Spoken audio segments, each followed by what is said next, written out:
Thank you so much. We've had a plethora of beautiful conversations and presentations. I'm kind of super enthused to be part of this, event. And before I even introduce my panelists, I must say that you all would know from the current affairs that we are reading in the newspaper, as well as everything that we have seen in the corporate histories of the world. There are organizations who have failed miserably because they either did not innovate for the future or were not able to leverage the innovations or the disruptions of the current times. And while all of this might point out to the technology imperatives that we all are facing, but deeper issues underlying these conversations are around the talent, the people, their cultural mindset of organizations to change, and everything in between. And what we are today going to discuss is basically building organizations that are future ready. That's the topic of our conversation. I am very, very glad to be in the company of very celebrated industry veterans and practitioners. And I must tell you, let me just please welcome Shankar Krishnan to begin with. Shankar, please come on the stage. Shankar Krishnan is a group head for strategy, human resources, IT, and corporate communications for Shapoorji Pallonji Group. He has been with them for the last 13 years. Prior to joining Shapoorji Pallonji Group, Shankar worked for 15 plus years in the management consulting arm of Accenture, and he's an IIM alumni. Shankar also serves on the boards of select business entities in that particular group and helps with their governance and growth. My second guest is Anil Salvi. Anil, thank you so much. Anil is a managing director and group head for human resources in JM Financial Group. He's also the CEO for the real estate consultancy business of the firm. He's also an alumnus of IIM Ahmedabad. He has over 3 decades of experience, with most of his career being within the banking and the financial services industry. He has been with Royal Bank of Scotland and Deutsche Bank prior to this. My third guest is Mr. K.N. Murli. Murli, thank you for your presence today. Murli is the Vice President, Human Resources and Administration at Entity Limited. He is again, has close to 35 years of experience on both the sales as well as HR side. And he has nurtured large global alliances. He spent time in the US, Middle East, as well as India in many, many sectors like automotive, manufacturing, retail, and technology. Again, with an MBA from Purdue, he decided later in life to pursue law degree as well. And he's a true proponent of continuous education, which is why he's now pursuing a PhD in management as well. Last but not the least, a fellow colleague of mine, associate partner with KPMG, may I also invite Kaushik Sarthi. Kaushik is a professional and is having extensive experience in HR workforce transformation, design strategy, and service operations. And he's got 20 plus years of experience himself and has transitioned to almost 15 global clients in their journey from the in-house capacity to managed services build. So thanks a lot for joining us all.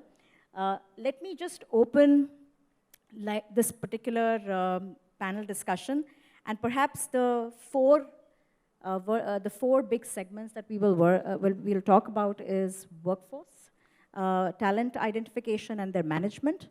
And I'm going to throw the first question to perhaps Anil. Anil, if I can ask you the first question. Given our recent collective experiences, perhaps in the COVID, right, and pressures of staying in step with all the changes that are taking place, how has your employee value proposition changed over time? I guess, good afternoon all and welcome. Such a pleasure to be here, first of all, and thank you so very much for the opportunity today. Right, I think, enough has been said, a lot has been discussed in terms of, what has happened in past few years, right? I think, there has been a paradigm shift in terms of how you look at one of your most critical asset and stakeholder. But the way I've witnessed the change, which has happened is, how the employees have started viewing the organizations, right? I think, for the first time in my career, personally, I have experienced, the organizations have been tested. And the kind of test that organizations have to go through, I don't think that they would have experienced that any time earlier. And the moment that happened, organizationally, how you look at your resource pool and how you value them has undergone a change, right? And in the sense, for the first time, I'm witnessing that your employees have become partner in true sense in whatever you're doing. So engagement earlier was a good thing. Now it is a necessity, right? I think, that's just to give one example. In terms of, the discussion which we were having earlier, and we were talking about other stuff in terms of the transition that has happened. I guess world and the organization went through change in terms of the priorities, in terms of goals and the objectives that the organizations have had, right? I think earlier the focus was on revenues, profitability, to now the value or the valuation, so to speak, right? And to that extent, I think, how the role that is going to be played by the employee is also going to be changing. And the whole perspective towards how you reward, recognize, engage employees is very different. It's become very participative, it's become very equal, and I'm very happy that I've witnessed that change, Manisha. Thanks. Thank you so much. Murli, I'd like to turn to you. I think as organizations are hiring intelligently, right, and there has been a discussion of make or buy, how do you see new businesses sort of coming to terms with the composite sort of work culture and workforce that we have, where there are contractual workers, there are regular workers, there's gig workers in the mix? What are some of those challenges? Yeah, thanks, Manish. I think I work for an IT organization, and I work for an organization that provides solutions and services that cut across 100 different types of technologies. If you combine the areas of technology, the kind of partners we work with, you have nearly 100 different variants to it. Now, can every organization build a workforce that's able to cater to each of this 100 different varieties on its own, through its own resources? It's a virtually impossible task. So we're constantly looking at ways to find that right balance as to what do we need to make and what do we need to buy, because otherwise it's not scalable. So we are now starting to look at all models that will allow us to provide services to our clients. We need to be competitive in the market. We need to be able to win the deals that we have to win, and for that we need to be able to showcase technology, showcase skills, showcase our abilities. And what we are realizing is that it just is not possible to do it all by yourself. So we are looking at a mix of make and buy. So where it is core technologies, where it is something that is integral to what we do every day, day in and day out, we look to build. And there, and as an example, today, cloud is the big thing. Now, can I afford to look outside to do cloud-related work? No, there's a credibility issue, so that we will build. But if there's an adjunct technology, we would look to buy. Similarly, can we hire everybody? Today, there's such an absolute shortage of certain skills. There is no way that we can look for traditional models of hiring people and bringing them on board. So we're looking at options and ways in which we can bring people to come in and do work for us on specific projects, specific areas of skill, and then provide for them in form of providing them the right input. So it's inevitably going to be a mix of buying some skills and building your own skills in certain areas. And I think that model is there to stay. It's also reflective of the kind of workforce we are seeing, the younger workforce that we see, the Gen Zs and the millennials, have a very different way of looking at things. They don't want to be tied down quite as much as some of the other older workforce that we are looking at. So there is also that angle that we need to be able to cater to that segment of employees or resources, and for that, we need to have flexibility in the way we hire. So we are looking at that model that will allow us to leverage the skills that are available outside, remain competitive, because every time that you build, there is an upfront investment, but there's a lasting return. If you're going to buy, there is a risk of you eroding margins, right? Because you're buying it from outright. So we're finding that balance, and it's not perfect yet. I think it'll take time before we reach that balance, if at all we reach that balance. Thank you. Thank you so much. Shankar, I think we were discussing this a little bit earlier as well, and what struck me was the challenges that a CHRO faces today with respect to conflicting priorities sometimes, in sense of looking at regulatory pressures, there is IDE issues, there are other issues with respect to well-being and the wellness of the organization and everything else in between. How does a CHRO or a leader really brace to these challenges? Thank you, Manisha. Before I start, I'd like to, just express my happiness at being in this kind of a gathering, and particularly to see some of those young faces there. Yeah. There's so much to learn by folks like you by immersing yourself in these kinds of conversations, I'm sure. So on this particular question, I think leadership is always to do with managing conflict. There is always an element of conflict in that you want growth and profitability, you want happy employees and productive employees and so on. So it's nothing new in essence. But I think the increasing complexity of this world, the increasing globalization of this world is making things a little bit more acute in that sense. And it is to do on various dimensions. There is this increasing requirement of the young workforce, or indeed the workforce at large, to be treated in a special way. There is this increasing competitive context in the marketplace, which imposes a requirement to templatize everything to get things quickly going.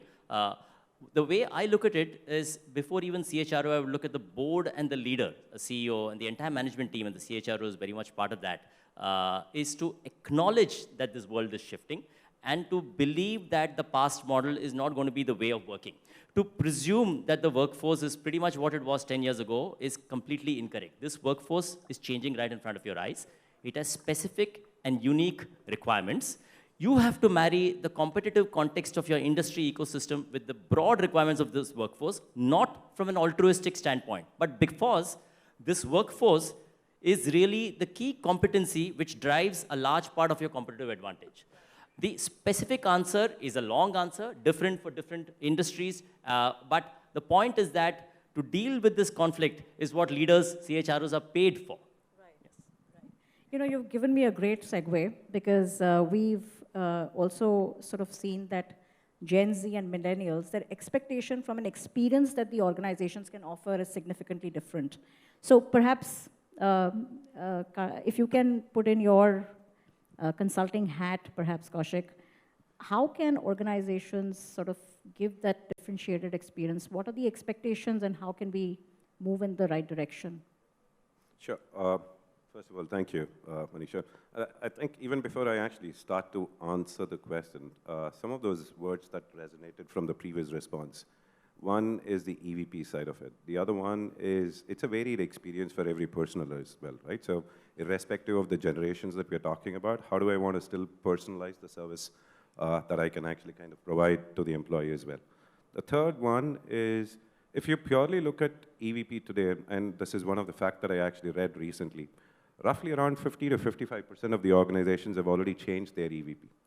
What it means is they've also kind of tried to kind of tie down a lot of this new talent pool that's there available in the market as well. What have they actually done differently, and what are the aspects that they've actually managed to change?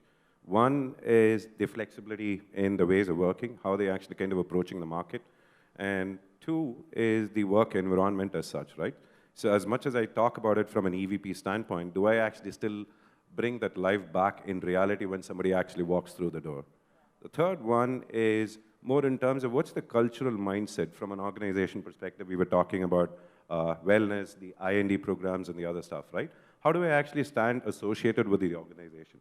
All those things actually stand alone from an experience standpoint. I think those are way forward-looking ones for us to be able to kind of focus on if I need to look at an experience. Yeah, in fact, Murli, I was coming to you. If you can add on various levers that are being pulled by organizations. Yeah, I think we recently went through a restatement of our employee value proposition. And it took a lot of time because I think the more you can distill it into something that people can relate to, the better it would be. So when we thought about it and we said, what are those things that matter to both your internal value proposition as well as to people that you're looking at to attract talent from the outside market? And it came down for us to 4 things. Is my work making a difference? Am I making a difference? Is this work that I'm doing meaningful? Or is it just that I'm coming in, doing something that is routine, getting out? That's not what people want. The kind of company that I work for, we said, we are a pioneer organization in our belief. So how do we instill that sense of pride in people for the company that they're working for, the kind of work we do as an organization? A very important thing that we realized is that people want to belong. It speaks to the culture of the organization. So our employee proposition says that you are going to be in an organization where you will belong. We will do everything that we can do to make sure that you belong in this organization and you feel like you belong in this organization. And then finally we said that you will work for an organization that will allow you to grow and develop and build a career for yourself, personally and professionally. So it came down to these 4 things. And if I think back, there's a book that I remember reading many years back in the context of negotiation called Beyond Reason.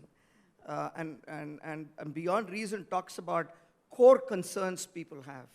And those core concerns they talk about is, a sense of appreciation. In this organization, am I appreciated? Do I have a sense of status? Do I have a sense of role? Does my work or role mean anything? Is it significant? Right? Do I have a sense of affiliation? And do I have a sense of autonomy? These are the 5 concerns that book speaks to. And when I think back at our value proposition, it really comes down to the same thing. People don't really as much care about money. Money is a reflection of the sense of appreciation they feel. But really, money never comes out as the primary concern. The concern is around these things. Does my work matter? Do I belong? So this is really what our employee value proposition is.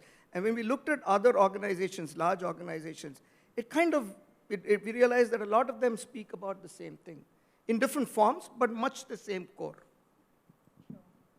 Anything that you'd like to add? The other thing probably to consider here is to keep a mindset which is evolving in this space. Static considerations have that much less of a place in this world. And the third nuance, probably beyond all the others which have been talked about, is to have a cultural appreciation of this. Many organizations, and I talk specifically from the context of Indian organizations, a large number of them are going multinational and spreading out in various parts of the world. This applies not just to Indian multinational organizations, it applies to cross-cultural organizations, and that's the nature of the order of things nowadays. The employee value proposition has to be in consonance with the cultural context of individuals. Much as we think everyone is similar, and indeed the networking of this world, because of the World Wide Web, is making them similar in one sense, much as we think they are similar, equally they are different. So the employee value proposition, the thought has to acknowledge this difference across the geographies and across the demographics. Quite often, someone in headquarters, that headquarter could be in Mumbai or Gurgaon, or that headquarter could be in Cincinnati, or Tokyo for that matter, is setting out a template for the world which actually is not really what matters. Yeah. So that is just the additional nuance of cultural sensitivity and dynamism in this. Don't let things be cast in stone for 5 years. If at all, it's 3 years, and relook at it. Invite participation from your workforce in redefining this employee value proposition. Thank you so much. So I think as organizations start to build for the future, making themselves future ready, there is that critical sort of question in their minds as to whether to build or buy, right? And we've spoken this in the earlier panel as well.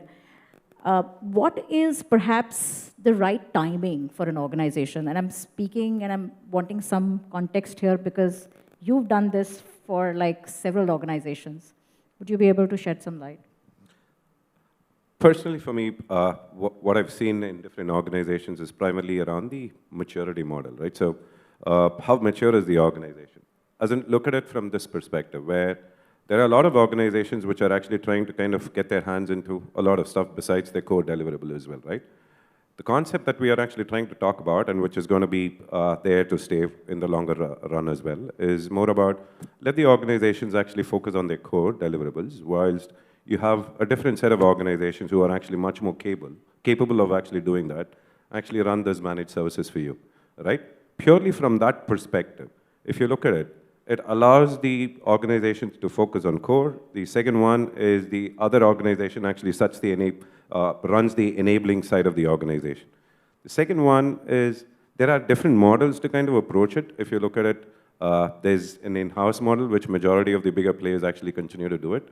There's also a hybrid model. Some of them actually try and keep something within. Some of them outsource some of it outside as well. The third one is a pure play outsource as well. There's also the fourth concept where it's a build, operate, and transfer model, which some of the service providers still manage to kind of do it today. Is there any one single model that actually works for every type of organization? Definitely no. It boils down to what is it that you want to achieve out of this entire engagement. Two is what's the maturity level of the organization, and at what stage do you want to be able to make the decision of whether you want to kind of flip it over or let it run the way it is. The third one is also the sheer timing of how you want to be able to kind of do this entire piece as well. I think all these put together actually plays a pivotal role in terms of how the operating model will be selected and can be made successful as well. Thank you. I think, Anil, if you can bring some examples from real life experience that you may have had, that would be wonderful. Yeah, I was just tempted to, answer that. But just before, getting into that, it was interesting, Shankar talking about culture, and he heads up the strategy. And I heard that culture has, strategy for breakfast. So it was, but coming back to build versus buy, right? In my earlier avatar as an HR person, I've witnessed integration and disintegration, right? When in an hostile takeover, RBS bought ABN AMRO Bank globally for some insane $100 billion at that time. And that was, I guess, one of the reasons why they couldn't sustain the 2008. And then subsequently in my career, the business which I head, I have built it from scratch, right? It took about 5 years. I guess build versus buy is always going to be an argument. It's the kind of objective that you would have. If you're in a hurry, you want quick objectives to meet, I guess, buy becomes a very simpler solution. And of course, if you have enough resources to pull it through. My personal experience is the risk associated with buy would be significantly higher versus build, right? Build you could always alter and then offers you a significant amount of flexibility, right? When I was building my business, and then we went through 2.5 years of COVID, and then my business was actually impacted significantly. I could just hold it back. I was just dreading if I would have bought in a firm like ours, which I built today. I don't know what we would have been. So probably we would not have been in a position to sustain, right? So it gives you that ability to stay and hold the course if you actually build. But of course, you need to have that time horizon. If you are here for now, if you want results in a year's time, I think build is certainly not going to be the story. You need to have a significant amount of patience and rigor in you to go on the build way. Yeah, I think Shankar has. Of course, please. In fact, Murli and both Shankar would like to add on this one. Yeah, we've gone through this journey recently, when we decided that we're going to, as a company, as a global organization, we decided that we're going to take all our non-core client-facing activities and pass it on to providers. There was a significant determination top-down to make it happen. So I think the first prerequisite is the will to make it happen, because it's not going to be easy. There are enough reasons why you will hit speed bumps along the way. So unless there is a commitment coming in right from the board to see it through, it's going to be difficult. That's number one. Number two, I think very often the decision happens at some, at some level, maybe globally or some boardroom level. But then a lot of the details and nuances take place in individual countries, regions, and so on and so forth. And the one piece that people very often miss is that when you go, particularly when you go total outsourcing to somebody, is that the cultural differences that would exist between your organization, your way of doing things, and what somebody else will be willing to do is very different. I mean, I'll give you a simple example. I mean, I'm not saying this is the right thing, but our teams, month ends, would work Friday, Saturday, till 12 o'clock, 1 o'clock. And if business needed it, if it needed to get booked in the system, it would happen, period. No second question. Now, part of that work has gone to a third-party service provider. He quotes an SLA and says that I will work 9 to 5, Monday to Friday. And the entire load then comes on to the retained organization. This is not something that you can overcome overnight. It has to take time. So I think the cultural differences, the unique requirements of each geography, each country, I think needs to be thought through. And then you need to have a way to navigate this. If you can do that, it will yield results. But I think it's something that very often doesn't get thought through early enough, and then you run into blocks, and then you start thinking about throwing the baby out with the bathwater, saying the whole process has not worked, I need to look at pulling it back, and all the disruption that brings. Fortunately, we've thought it through. While we've hit speed bumps, I think we were prepared for it, so we were able to manage it. But this is something that people need to avoid, those pitfalls. You'd like to add? I'll quickly add. Two of my colleagues, Murali and Anil, have shared their individual experiences, and Kaushik has also talked about the context of maturity in the organization, whether you're prepared enough for this. Or I would like to get another nuance to this thought to all of you, is to reflect on the industry of which you are part. Certain industries, it's the industry dynamic which is the primary driver of your response from a workforce standpoint. And that response is a combination of having certain things inside, certain things outside in an alliance mode, certain things outside in a shared services mode, including HR or IT or anything like that. Certain industries are such that the pace of those industries dictate a certain internal momentum for you to have, otherwise you're not in business. For those kinds of businesses, particularly, an openness towards the shared services, or managed services, or an outsourced or an alliance-based model, including for HR, is that much more sensible. For certain other organizations where the longevity of thought or strategy is 3-5 years, for instance, let's take oil and gas exploration. You have the possibility to consider building.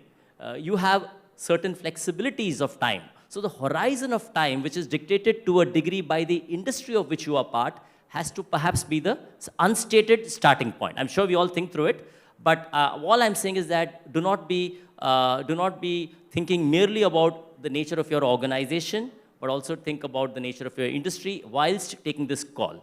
Thank you. Thanks a lot. I'm going to also now turn to perhaps another need for building future-ready organizations, which is perhaps to be more data-driven and more sort of insight-centric. So maybe Kaushik, you could come back to us to say, well, Gen Z is actually expecting far more transparent systems of performance metrics and management. Are we moving in some direction to cater to that expectation of the new workforce? No, I would want to take this question slightly beyond HR as well, right? So when we are talking about from an organization per se, how are organizations actually viewing metrics that they actually kind of represent from a talent standpoint typically what I've seen, and at least in my experience, a lot of them are actually a little siloed in terms of representing their own data and metrics as well. The way I'm actually looking at the future to kind of shape up is, as an organization, it actually kind of percolates down across different functions. And how's it actually kind of getting represented and measured across different units, irrespective of whether it is HR metric or non-HR metric as well, right?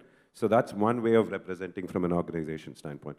Going back to your question, very specific to HR, yes, performance as a measure has significantly changed. I think some of the recent conversations that we had with Anil, Murli, and Shankar, I'm going to pass it on to them because they had a lot more insights in what happens in their organization. So I think, what data does, right? I think, as all of us know, that an environment and the situation becomes more predictable, right? And for organizations, data become a kind of a resource or a tool to analyze everything, look at deeply, so that, the future becomes more predictable. And I guess, the robustness of a data and the tools that are available today are making the predictability more and more accurate, right? While we as an organization look at it from predicting the future, looking at it from employee side, they also are evaluating the organization using the same methods. And they are also looking certain data points in terms of how the organization treats, what's the kind of attrition that is happening, how it's being rewarded, et cetera, et cetera. So it's a two-way force which is at a play, right? I think, and the way I say it, it's a double-edged sword, right? I think it can cut both ways. The organizations have to be extremely responsible while using the tools, right? I think, while this resource is available to you, I think, I must say this, that we have to be a little cautious and conscious that we make an ethical use of it, and not in an exploitatory way. I think, you know how it could work. I get it, yeah. Yeah? So I think, thanks a lot for that, Anil, because I, as a forensic partner, my mind always goes to fraud and what is being done and how individuals are becoming smarter by the day and beating technology, and fraudster is always a step ahead. In the last few months and a year, perhaps, there has been a raging debate with respect to the moonlighting, and unscrupulous moonlighting done by employees. And there are debates on both for it and against it, right? There are pros and cons, as well as moving times will let us know whether one is correct or not. So I'm going to open this question to all of you to say, do you have any views with respect to how industry is moving in the direction? Is it dependent on the kind of sector that the clients are working in? What is the new trend and your views? Perhaps, Murli, you could begin from your end. Look, we've seen the practice of multiple jobs being held in countries abroad. We've not seen that happen in India. In fact, it's sort of forbidden in India. We've never encouraged it, never allowed it. But we are also now looking at a workforce which is very different. We are looking at gig workers. We are looking at people who are willing to come in, do a particular project for you and leave. Their expectations are very different. Is this something that's going to happen eventually? I think you're going to see more and more expectations of the workforce with more opportunities, more options for them to be. It's a combination of the ability to earn more, the ability to learn more, doing different things for different organizations. From an organization perspective, I think what I would be most concerned about is, are we as an organization ready do we have the necessary wherewithal to understand and know whether or not there's anything that's happening that conflicts with what we are doing. Very often you end up having to share proprietary information, confidential information. You're working on, let's say, for example, working on an application that you're developing. How do you protect and secure the code that's being built? Do we have a strategy to break up the parts of work and assign it to people in such a way that no single part can add to anything, but the collective sum of everything that gets built adds to something that's tangible and proprietary? So I think these are things that we need to think through and have mechanisms for detection of of anything that is not right. If we can do that, I think there's an opportunity to leverage the incredible talent that's available outside that today may or may not want to be full-time employees for a variety of reasons. I mean, the Gen Z today has a very different expectation out of what they want to do with life, and it's not all around going to work 9 to 5 in a job. I mean, they're looking for very, very different things. So I think you need to be ready as an organization to be able to support it, and if you can really truly benefit from it. 30 seconds, Shankar. I think power is shifting, relative power is shifting from organizations to individuals. This trend we've seen over the last several decades, this trend will play out dramatically in the decades ahead. So it's a question of just a trend which is happening. You call it moonlighting, it sounds bad. You call it freelancing in one's extra time, it sounds good. Organizations have to acknowledge that this is going to be how the world is shifting. Preventing conflict, preventing a lack of transparency is what organizations ought to ensure so that they're not taken for a ride.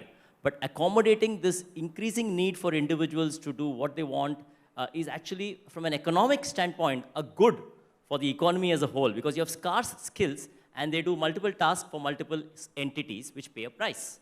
I think it's the way of the world going forward. Thank you so much. Anil? Yeah, ethical and non-ethical, right? I think, what could be ethical for some could be non-ethical for one, right? Generation to generation, the way you would probably see practices, right, that are being viewed. Today, especially in the technology side, when we make about 10 offers, only 2 people join.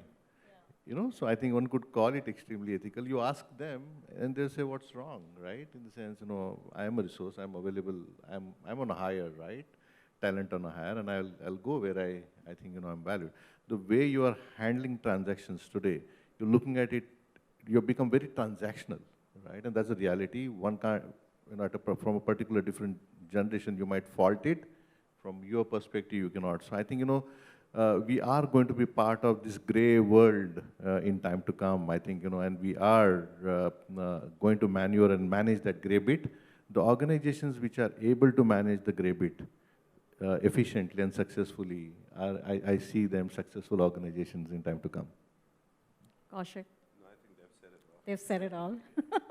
Thank you so much. I am grateful for your time, all of you. I think I'll just end with some closing remarks because I did make some points in my head. I think the one big need of the hour in order to build successful business that will be ready for future is to invest in Gen Z, because it is 25% of the working population. It is going to be the big group that will influence in future and will be the big spender as well as lead organizations in the next decade. So that need is now to build on their skills and their expectations and ensure that we are going in the right direction. Also, this group is tech savvy. It is extremely passionate. It doesn't answer to the norms, and they will not become our fathers as we have become mothers of our mother, right? We've grown through the ages. I don't think Gen Z will replicate what we have experienced. We need to be different. We need to have expectations, and I think our matrices need to reflect that. They will also buy and be employed in organizations which will hold these ethos as well. So it's important that we reflect and mirror some of their expectations as well. I think from the operating model per se, the second learning that I got, at least from this panel, is that as organizations become more nimble and fast-paced, they will necessarily need to buy because they want to concentrate on the core competency while not compromising on the expectations of the employees. And this is the fastest way to get there. And third, but not the least, is the data-driven insight and culture. I think because the Gen Z is tech-savvy and it embraces differences and wants an unfiltered content, our metrics need to reflect that. We need to be a little bit more in your face and not do the sandwich approach anymore. They can accept it, and we need to build matrices around that. Thank you all for your wonderful time, and thank you to the panel. Thank you, Manisha. On behalf of the panel, you did a fabulous job in terms of managing and maneuvering, and looking forward to staying in touch. Thanks.